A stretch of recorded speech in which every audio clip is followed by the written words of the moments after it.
नमस्कार दोस्तों। एक बड़ी खबर बिहार के भागलपुर से है, जहां देश के यशस्वी प्रधानमंत्री श्री नरेंद्र दामोदर दास मोदी का आगमन हुआ। जैसा कि आप सभी को पता ही है कि 2025 में बिहार विधानसभा का चुनाव होना है, जिसको लेकर लगातार सभी पार्टियां चुनावी तैयारी में जुट गई है। और इसी सिलसिले में अब कहीं ना कहीं देश के प्रधानमंत्री भी बिहार का दौरा करने लगे हैं। जिस प्रकार से दिल्ली में उन्होंने चुनाव जीता और दिल्ली में भारतीय जनता पार्टी की अभी मुख्यमंत्री है रेखा गुप्ता को बनाया गया है, उसी प्रकार कहीं ना कहीं भारतीय जनता पार्टी ये सोच रही है कि बिहार में भी अपना सरकार बनाए। लेकिन बिहार में सीएम फेस कौन होगा अब तक डिक्लेयर नहीं किया है। भागलपुर में प्रधानमंत्री नरेंद्र मोदी ने मुख्यमंत्री नीतीश कुमार को लेकर लाडले मुख्यमंत्री कहा, तमाम तरह की बातें कही, लेकिन उन्होंने ये बात साफ नहीं किया कि बिहार के अगले मुख्यमंत्री कौन होंगे। 2025 विधानसभा का चुनाव जो वो लड़ेंगे, किसके फेस पर लड़ेंगे और किसे वो मुख्यमंत्री के तौर पर मानते हैं कि चुनाव जीतने के बाद उसको मुख्यमंत्री बनाया जाएगा। क्या वो मुख्यमंत्री नीतीश कुमार ही रहेंगे या फिर किसी और को वो पदभार दिया जाएगा, ये भी कहीं ना कहीं संशय का विषय है। लोग ये भी कयास लगा रहे हैं और लोग ये भी कयास लगा रहे हैं कि कहीं ना कहीं इस बार नीतीश कुमार को मुख्यमंत्री का पद छोड़ना पड़ेगा। और अगर ऐसा होता है तो एक ऐतिहासिक काम होगा, क्योंकि मुख्यमंत्री नीतीश कुमार बिहार में हमेशा से मुख्यमंत्री रहे हैं। चाहे कितनी भी सीटें उनकी क्यों ना हो, 10 सीटें 15 सीटें ही क्यों ना हो, मुख्यमंत्री तो वही रहते हैं। बिहार का गेम चेंजर भी मुख्यमंत्री नीतीश कुमार को कहा जाता है। लेकिन जब से वो भाजपा के पाले में गए, तब से कहीं ना कहीं भाजपा उसकी वजूद मिटाने की कोशिश कर रही है। ऐसा लगातार विपक्ष उस पर हमला कर रही है, विपक्ष उस पर सवाल कर रही है और कुछ लोगों का ऐसा कहना है।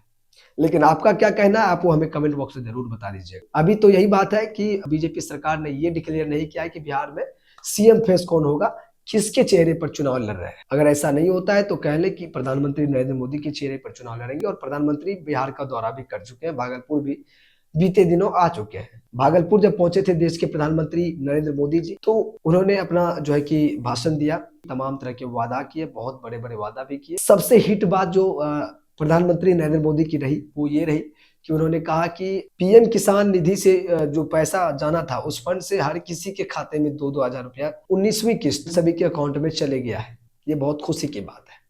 लेकिन दुख की बात यह है कि प्रधानमंत्री नरेंद्र मोदी हैं, जो मंच से तो ये कहते हैं कि हम किसानों के लिए बहुत कुछ कर रहे हैं, सिर्फ 2000 का किस्त बजवा कर श्रेय तो वो ले लिए, लेकिन हकीकत ये है कि किसान की स्थिति बहुत ही ज्यादा यहाँ पे दुर्लभ है। बिहार में किसान की स्थिति इतनी खराब है कि नरेंद्र मोदी जी को पता नहीं है या फिर वो देखकर अनदेखा कर रहे हैं। क्योंकि बिहार में किसानों को इस वक्त यूरिया नहीं मिल रहा है, और अगर ब्लैक से कहीं मिल भी रहा है तो 450, 480, 490, 500 तक बोरी जो है, पैकेट जो है यूरिया मिलता है, जबकि सरकारी मूल्य 266 रुपया। और ये धड़ल्ले से चल रहा है, कोई छिपी चुरी हुई बात नहीं। पता लगा सकते हैं और आप लोग भी कमेंट में जरूर बताइएगा कि आपके क्षेत्र में यूरिया की किल्लत है या नहीं है।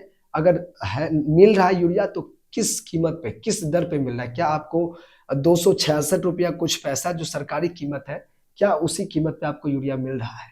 ये भी बहुत बड़ा सवाल है। जबकि देश के प्रधानमंत्री नरेंद्र मोदी ने कहा था, बहुत पहले ही कहा था कि किसानों की आय दोगुनी करेंगे, और उन्होंने कहा था कि 2022 तक किसानों की आय दोगुनी हो जाए। क्या किसानों की आय दोगुनी हो गई? हमें तो लगता है नहीं।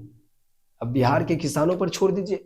अगर बिहार के किसान देख रहे हैं तो आप लोग कमेंट करके जरूर बताइएगा कि उसकी आय कितनी दोगुनी हुई। उसके साथ साथ उसके ऊपर कितनी महंगाई की मार उसको पड़ रही है। जिस प्रकार से तमाम चीजें जो है महंगी होती जा रही है, आटा, दाल, सत्तू, गेहूं, जौ, बाजरा, सारा कुछ महंगा होता जा रहा है।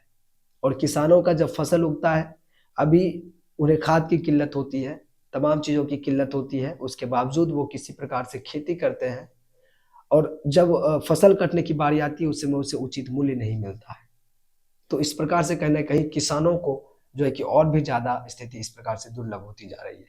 चलिए, ये तो रही किसानों की बात। देश के प्रधानमंत्री ने एक और वादा किया था। उन्होंने ये भी कहा था कि हमारी सरकार आती है तो क्राइम खत्म कर देंगे। तमाम तरह के वादाएं किए। और अब तो बिहार में भी उनकी सरकार है, केंद्र में भी उसकी सरकार है। लेकिन बिहार की स्थिति जब देखिएगा तो कुछ अजीब ही आपको दिखेगा नजारा बिहार का।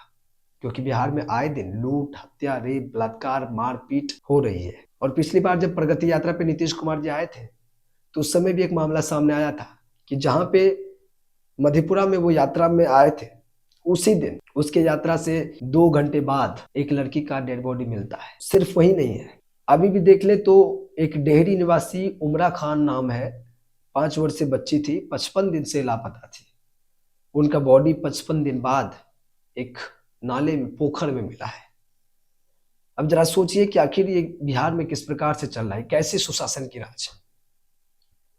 एक तरफ मुख्यमंत्री जी कहते हैं कि बिहार में सुशासन का राज है, यहाँ पे जो है कि अपराधियों की खैर नहीं है, लेकिन अपराध पे अपराध हो रहा है।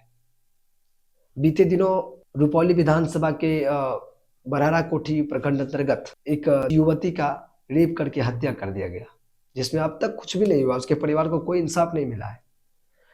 नाम मात्र के लिए 2-3 लोगों को गिरफ्तार किया गया है, अभी तक कुछ भी एक्शन नहीं लिया गया है। अब इसमें सीबीआई जांच की मांग हो रही है।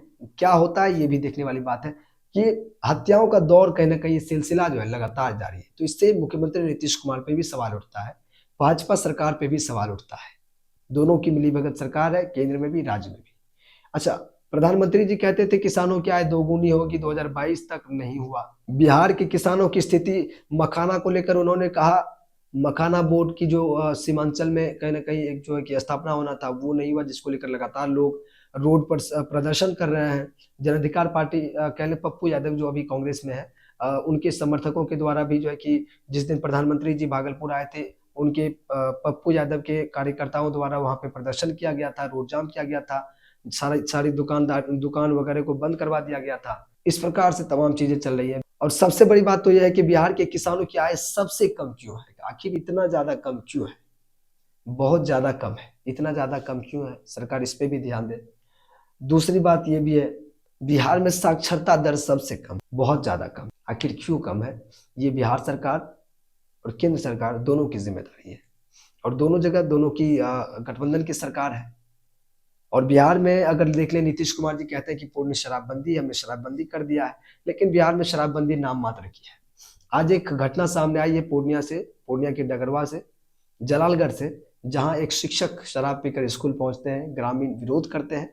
उसके बाद कहीं ना कहीं उस शिक्षक को पुलिस जो है गिरफ्तार कर ले जाती है, और उसके बाद उसे जेल में बंद भी करती है। तो इस शराबबंदी का ये असर है। तो तमाम चीजें हैं, कहीं ना कहीं एक तरह से देखा जाए तो सरकार फेल है, और इन सभी चीजों पर ध्यान देने की आवश्यकता है। इन सभी पर सुधार करने की आवश्यकता है। इन सभी को सुचारू रूप से चलाने की आवश्यकता है। सिर्फ योजनाएं बनाने से और चलाने से नहीं होता है। सुदृढ़ सुचारू रूप से चले, इस चीज की भी गारंटी सरकार को लेनी चाहिए, और हमेशा प्रयास करना चाहिए कि जो योजनाएं चलाई जा रही है धरातल तक उसका लाभ मिलता है कि नहीं मिलता है। इन तमाम चीजों के लिए सरकार को स्ट्रिक्ट होना पड़ेगा, और जो है कहीं ना कहीं एक ऐसी प्रणाली बनानी होगी ताकि लोगों को सीधे लाभ मिले। और जिस प्रकार की किसान की बात है, किसान की आय दोगुनी करने की, उसकी आय दोगुनी हो जाए, तब बिहार के किसान कहीं ना कहीं जो है कि सांस लेंगे, चैन की सांस लेंगे। खैर, तमाम तरह के सवाल हैं। अगर सारी चीजें गिनाते चलूं तो वीडियो बहुत ज्यादा लंबी हो जाएगी, इसलिए हम इसको यहीं पे एंड करते हैं।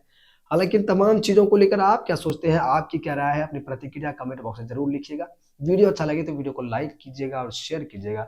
चैनल को सब्सक्राइब जरूर कर लीजिएगा, ताकि इसी तरह की इंपॉर्टेंट वीडियो आप तक पहुंचती रहे और आप सबसे पहले उसे देख सकें। चलिए, इस वीडियो को एक बार शेयर कर दीजिए। हमें दीजिए इजाजत। नमस्कार।